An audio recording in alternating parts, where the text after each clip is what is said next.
Padre, ¿cómo está? Muy buenos días. Muy buenos días, padre. ¿Qué tal?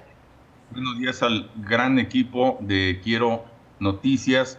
y para su selecta audiencia en el marco de esta solemnidad de Nuestra Señora de Guadalupe. Bueno, pues es que pues año con año hemos tenido la posibilidad de charlar con usted, de evocar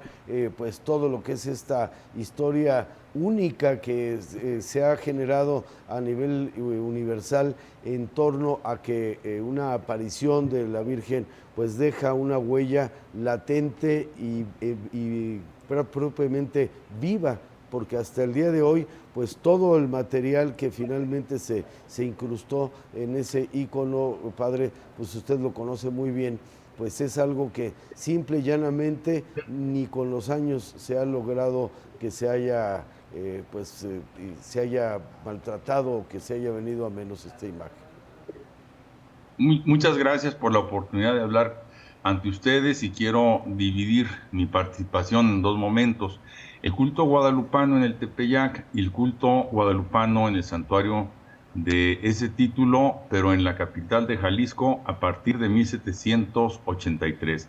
Y de lo primero, referirme desde luego a un suceso que conmovió a los habitantes del altiplano de México en la primera mitad del siglo XVI y de lo que quedan evidencias materiales y escritas desde mediados de esa centuria, no coetáneas a los hechos que hemos canonizado a través de un relato que no pretendía ser una crónica, sino un cantar al modo náhuatl, y al que conocemos por las dos primeras palabras con las que comienza en esa lengua, Nican Mopowa, sino porque el segundo arzobispo de México, Fray Alonso de Montúfar, por escrito, determinó ampliar un monumento mariano que ya en su tiempo, a partir de 1550, tenía una afluencia grandísima de devotos, y es el lugar donde luego se va a hacer un santuario y luego la actual basílica de la Colegiata de Nuestra Señora de Guadalupe en el Tepeyac, lugar muy importante para el culto de los habitantes del lago de Texcoco, porque allí se honraba a la Tonantzin, es decir, a Coatlicue, la madre de Huitzilopochtli y de Tlaloc. Y en otras palabras, la cuna de un culto indocristiano que está presente en todos los momentos, en todas las etapas y desde luego en los elementos iconográficos de esta imagen, que si solo nos atuviéramos a eso, pues serían los de la Inmaculada Concepción o Totapulcra,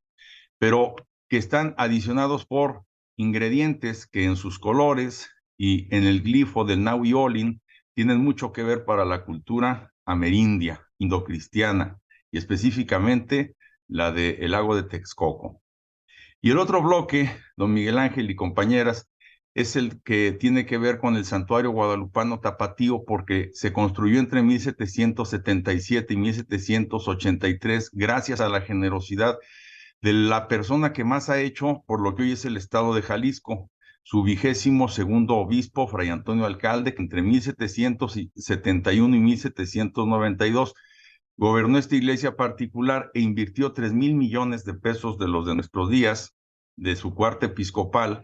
para dejar una infraestructura gracias a la cual Guadalajara pasó a convertirse en la segunda ciudad en importancia de la Nueva España, siendo que antes era la 12ª,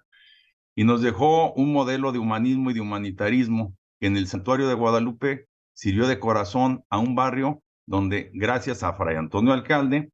se edificaron 1,500 viviendas, diríamos ahora habitación para unas 8,000 personas en la Guadalajara de 30,000 habitantes de su tiempo. Así que esas son como las dos trincheras que quiero compartirles. La imagen guadalupana tapatía la pintó José de Alcíbar y fue un regalo que le hizo a la ciudad Fray Antonio Alcalde. Él llegó un día como hoy, pero hace 251 años exactamente. El 12 de diciembre de 1771 entraba a San Pedro Tlaquepaque, que ya era en las goteras de su ciudad episcopal, Fray Antonio Alcalde, y a la vuelta de 2 días va a estar en su catedral. Pues ese es mi comentario, don Miguel Ángel. Creo que es muy extenso todo el panorama que finalmente nos expresa, padre, pero bueno, pues esto pues viene a posicionar con mayor lealtad y fidelidad a los creyentes, porque, bueno, pues vemos que es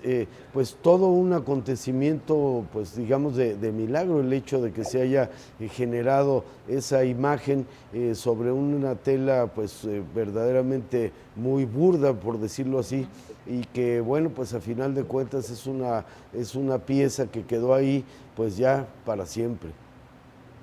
Deliberadamente no hablé del milagro guadalupano y de las apariciones, sino del hecho guadalupano y sus consecuencias históricas, don Miguel Ángel, porque al final es lo que todos podemos compartir.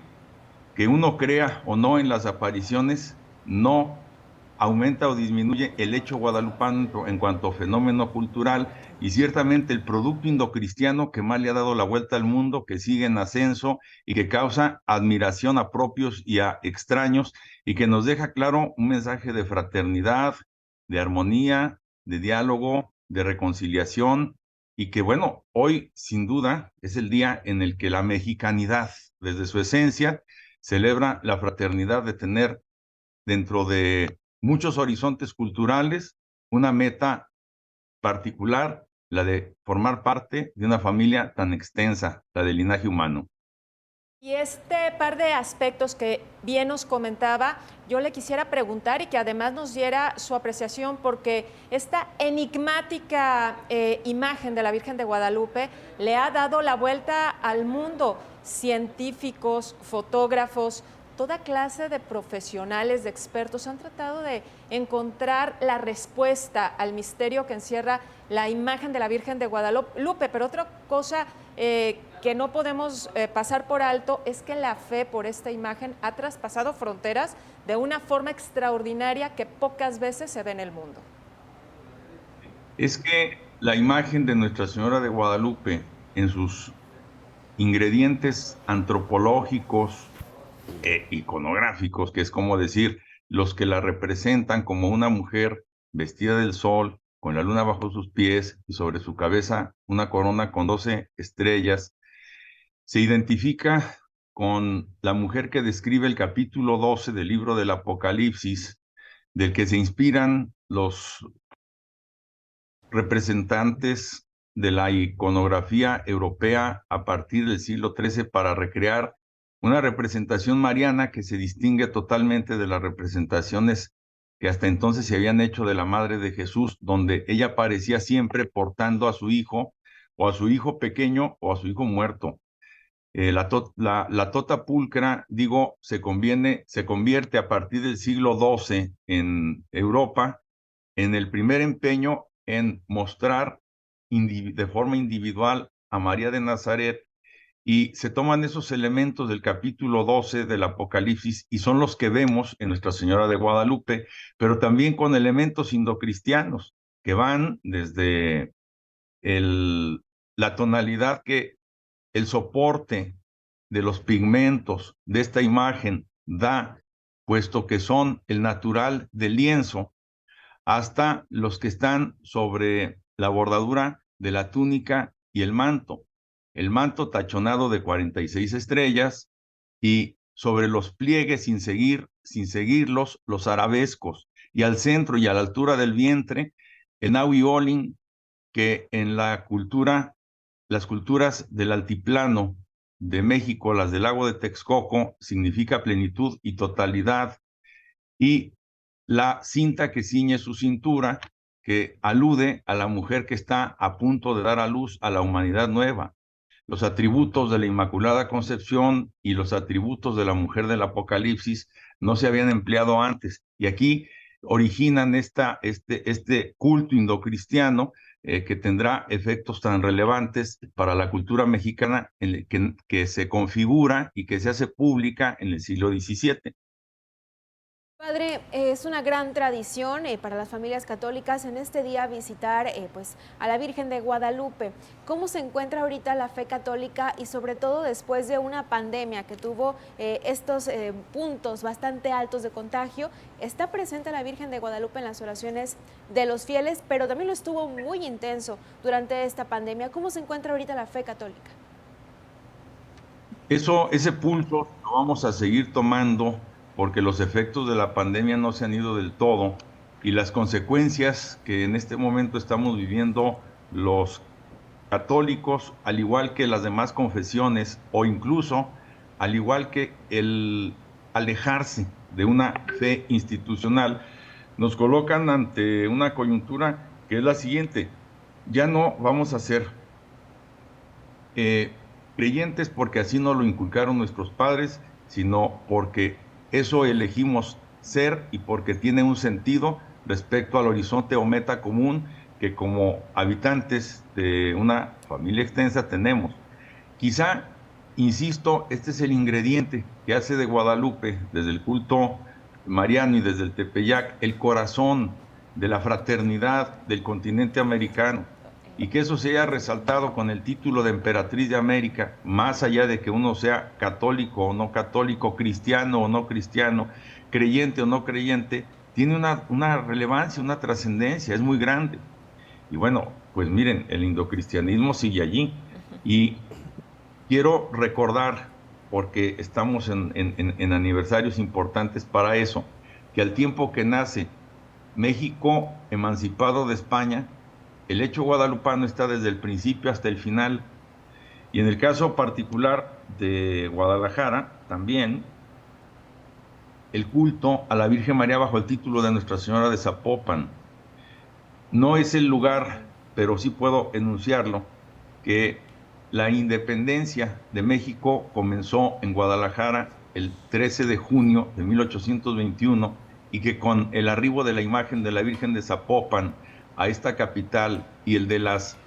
tropas que encabezadas por Pedro Celestino Negrete anunciaron de manera simultánea en San Pedro Tlaquepaque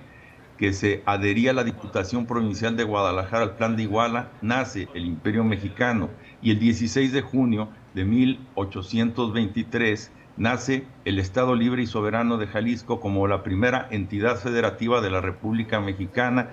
y ambos hechos a los pies de la imagen de Nuestra Señora de Zapopan. Si en Guadalupe nace la cultura mexicana, en Zapopan, en Nuestra Señora de Zapopan, nace el Imperio Mexicano y la República Mexicana. Así es. Pues padre, le agradecemos mucho que nos dé usted todo este contexto. Estamos hablando ya de 491 años de esta aparición y bueno, pues finalmente esa fe se ha mantenido cada vez más intensa. Le agradecemos mucho, padre, muy amable. Un placer y un gusto estar siempre con ustedes. Hasta luego. Igualmente, Gracias, padre. muchas gracias. Vamos a una breve pausa y regresamos con más información.